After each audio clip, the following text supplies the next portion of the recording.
Keep it in the shed, and now it's spring, so we're gonna go over the troubleshooting.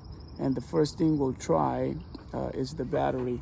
So as you see, it just won't start when I move the key. Okay, so I have a car battery jump starter. It's the one from Costco. And then what I will do is I'll connect the minus with the minus right here on the battery.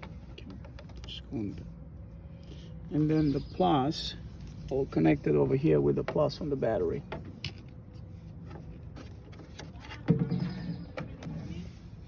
Okay, make sure it's on. Now I'm gonna jump on.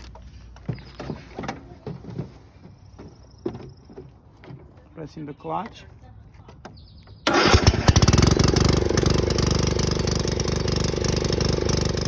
Hi everyone, I stopped after about 8 minutes, and now I have to do it again because the battery was not fully charged.